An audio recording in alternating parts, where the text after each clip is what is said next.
I've wanted to draw a train car or a locomotive for a while now, and I finally made time to go down to the Roundhouse here in Toronto, pick a car, and get sketching. I chose this one because of the green color, so I'll walk you through the process of making this sketch. So I start by laying out the composition of the drawing that I want to have in my sketchbook, and then I block in the basic shape. Here I'm just drawing a rectangle, laying in my perspective, and then once that's established at the right scale, I'll start adding all of the details of the locomotive. And once I'm done with the general shape of things, I'll go in with my ink. In this case, I'm using Micron pens, and then just build up the details of the drawing. I'm trying to be less like outlining everything and more trying to pick up the shadows. I end up doing quite a sort of loose technical drawing before I go into the painting.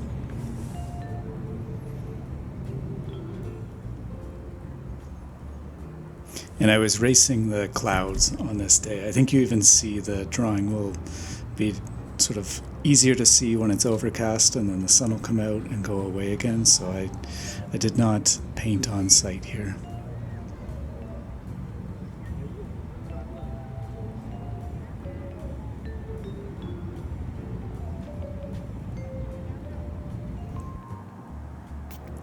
So this is my watercolor palette, and I've got some scrap pieces of sample paper, and so I wanted to really get this green color, and so I did a few test gradients with the colors, mixing different paints together, trying to get used to how to mix paints while the page is still wet. And I'm just experimenting. I'm still learning how to watercolor by doing. So you'll see just a couple test gradients I do.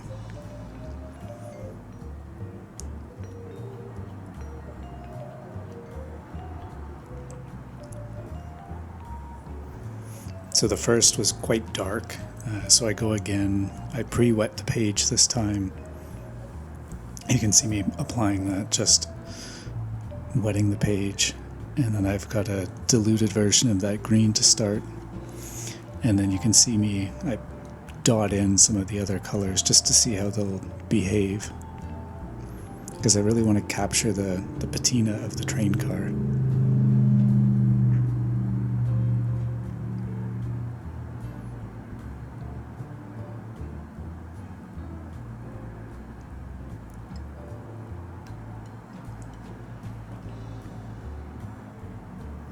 If you're watching this and you're a veteran watercolorist, please comment below how you mix your colors when you're trying to capture a gradient. So I've moved on to the sketch now. I'm going to wet the entire train and then layer in the first wash, starting with the lightest, but I'm starting with the green. And I'm trying to gradually get lighter as I make it to the top of the train. It is kind of a rectilinear shape, so it's not a very dramatic gradient. It's really just the top that gets the highlight.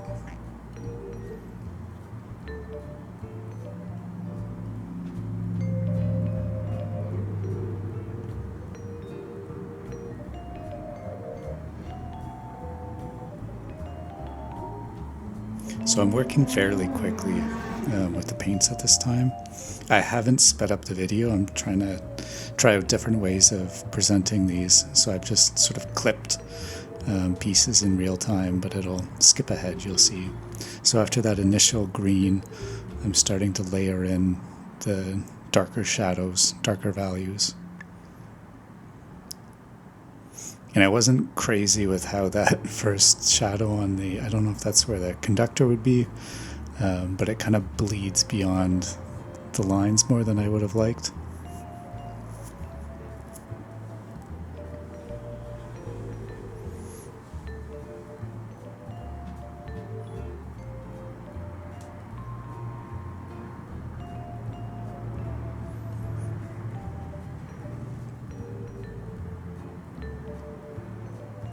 And so I'm trying to add some of the reds into the base of this drawing, especially in the undercarriage area. There's lots of different tones going on.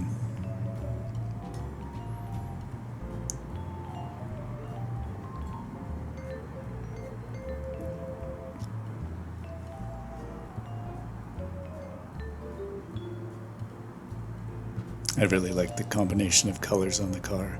It's funny, ever since I started watercoloring, I've seen colors that I wanted to capture, which never happened before. When I was sketching, I was always trying to capture urban environments or things that looked good just with line work, and now I'm attracted to trying to capture color, which is funny. I never thought I would be into that.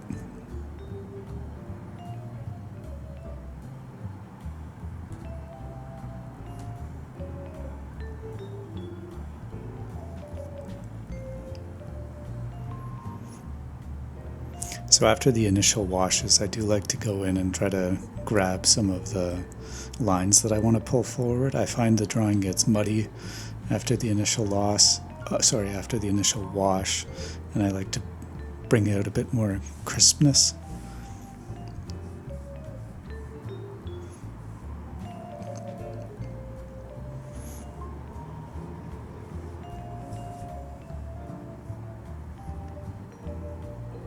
It makes me feel better. Sometimes after the first wash, I find I've lost the drawing, and some mistakes that I made in the first wash I find are distracting, and when I go in with pen, it kind of lessens the impact of that. I suppose it's familiar too. This is how I learned to draw, by drawing things, like by using pencil or pen. And paint and watercolor is new to me.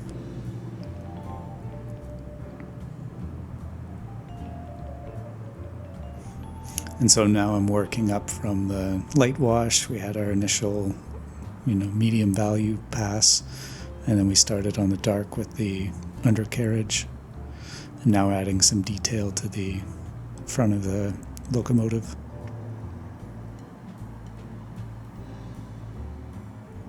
And I'm going back over and just trying to sharpen up, pull forward some of the shadows on the car.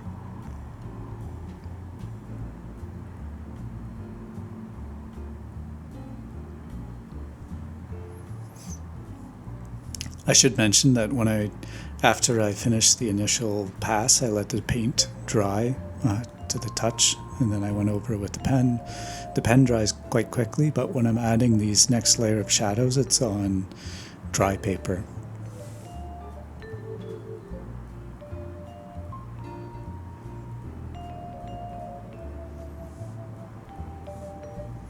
And so trying to just layer into that green to try to capture the character of the engine. Now I'm adding some darks to that locomotive base.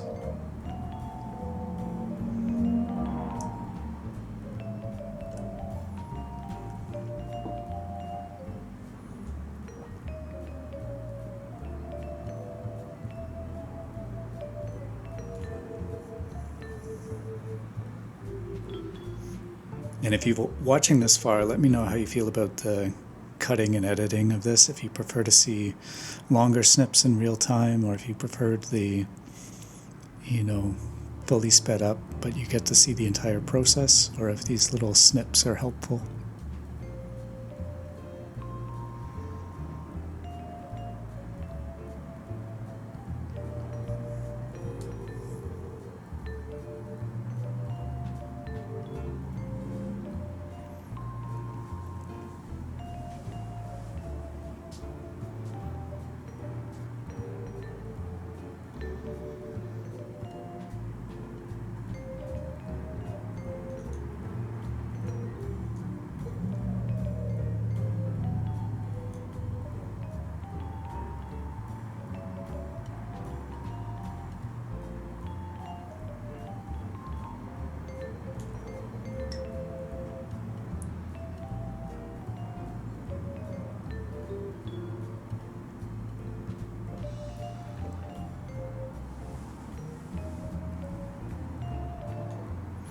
And now I'm going to add a sky and suggest kind of a background. I didn't want to get into the details of the roundhouse, so I just sort of suggest it with a line that I'll leave as white space, and then putting in the sky above. And I'm trying to go with a muted blue-gray to not compete with the green of the train car, and it was also an overcast day and about to rain on me.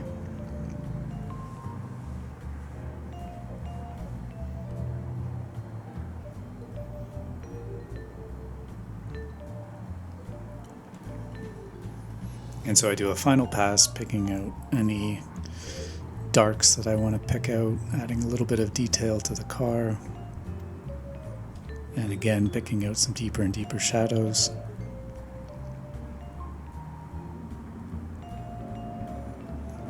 In this part I tried to paint very carefully Canadian National and the train car number, so here's a little detailed work.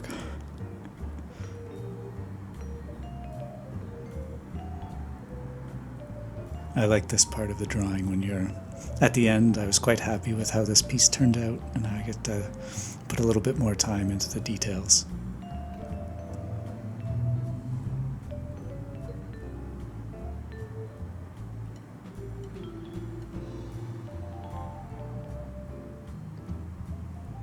And my favorite part, putting in the final highlights with my whiteout pen.